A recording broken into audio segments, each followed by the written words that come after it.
I was born in North Dighton in 1947 and just had an average life growing up in Taunton in the 50s. The world was innocent then, so it was a good time to grow up. Most of the TV shows were westerns and shows like Robin Hood or Sir Lancelot and King Arthur. I went to McKay's school, and while I was there I took lessons on the Hawaiian guitar, and from then two other people were joined with me and we had a little band. We used to play at weddings and things like that. So I went to Taunton High from 1961 to 1965.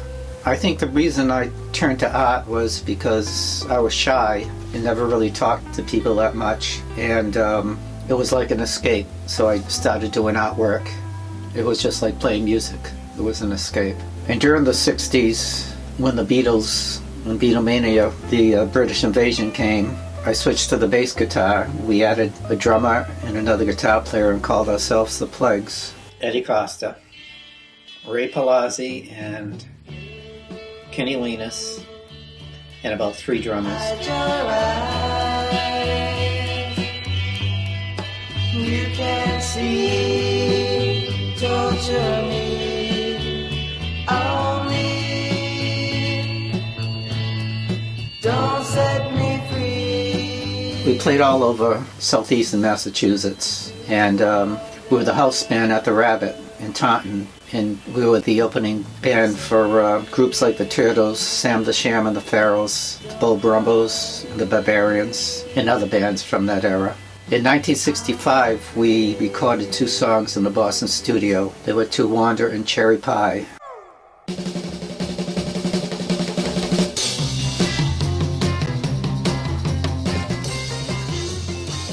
I never thought much of it. It was just a weekend job for me, so it was something I've been doing since I was 13 or 14, and all through high school, and the first 3 years at art school. From 1965 to 1969, I went to Swain School of Design, and I majored in painting. It's where I met my future wife, Marilee. And she was the exact opposite of me. She was an extrovert, talked to everybody, loved to go places, and was hardworking and logical. And I also went to Skowhegan School of Painting and Sculpture for 1 summer in 1968. As far as influences, I think the movie The Seventh Seal was a big influence on me at the time. It was about a knight traveling home from the Crusades, and he met death on the way, and death kept following him. Another movie was Blow Up. I bought my first camera right after watching it. It was in 1966. I think I was lucky to have Marilee and my other classmates, who I'm still friends with, and to had gone to Skowhegan, where I was able to see other artists, what other artists around the country were doing. Right after we graduated from art school, we got married, and the first job I got was a night watchman, because basically the training of going to art school, you couldn't really find jobs. It was a perfect job for me because I was there from 9 to 6 in the morning, 5 nights a week, and I had all that time to draw, to read, and paint. I had a large locker down in the basement that I kept an easel and large paintings. I spent my time wisely, reading every book I wanted to read, and painted and drew all night. The people were friendly, and they liked me because I would stay awake all night, and I got to do what I wanted to do, and no one bothered me. It was one of the best jobs I've had, I think. It's also when I taught myself how to do watercolors and pen and ink and scratchboard.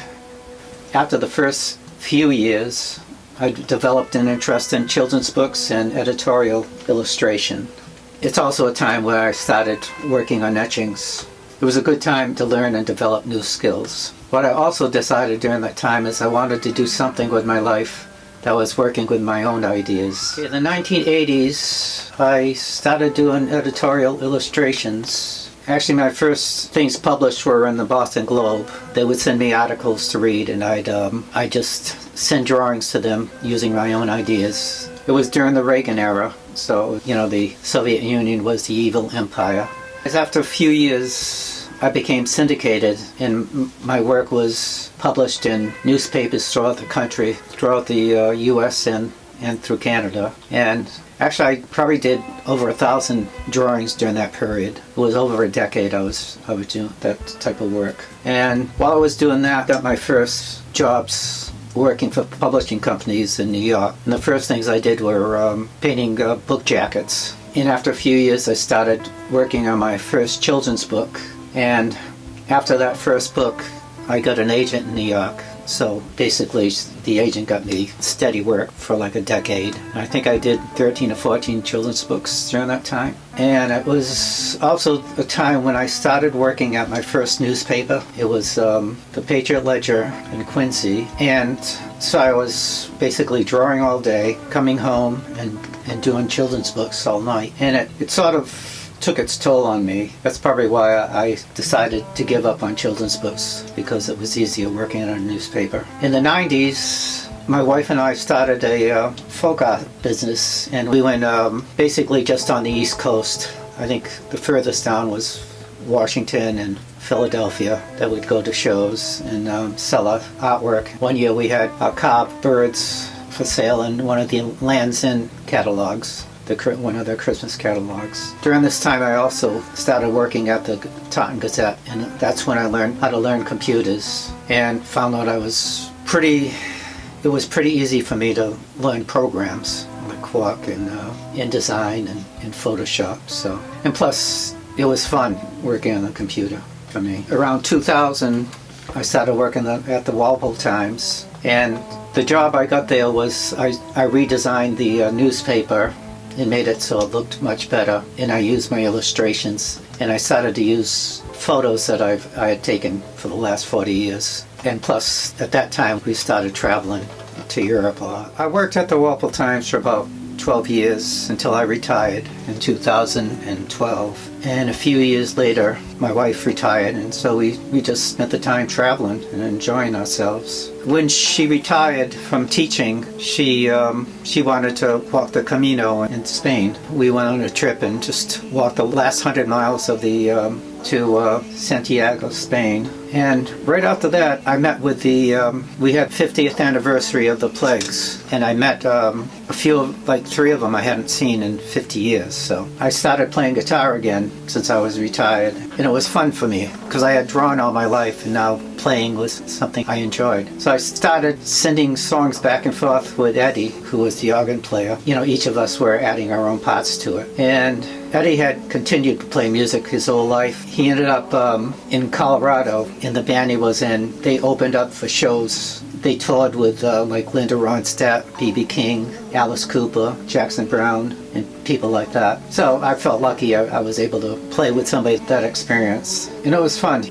My wife got sick, and after she died, I started writing a lot of sad songs, and songs that I should have written 50 years before. And I made videos for him, and I also made videos for Eddie for the songs that he had written. It was a good escape for me. I'm glad he was around through the tough times. I was lucky to have made a living and worked in creative jobs most of my life, and I was lucky to manage to live a creative life.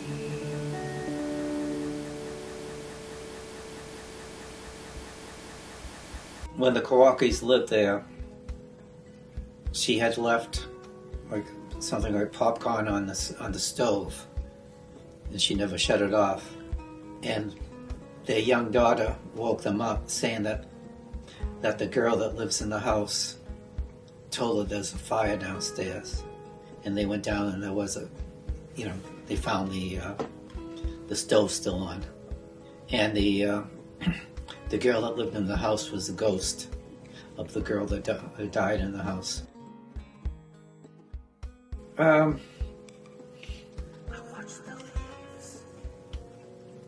think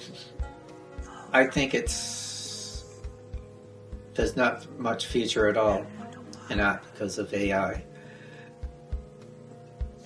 It's like people that go to RISD spend $60,000 a year.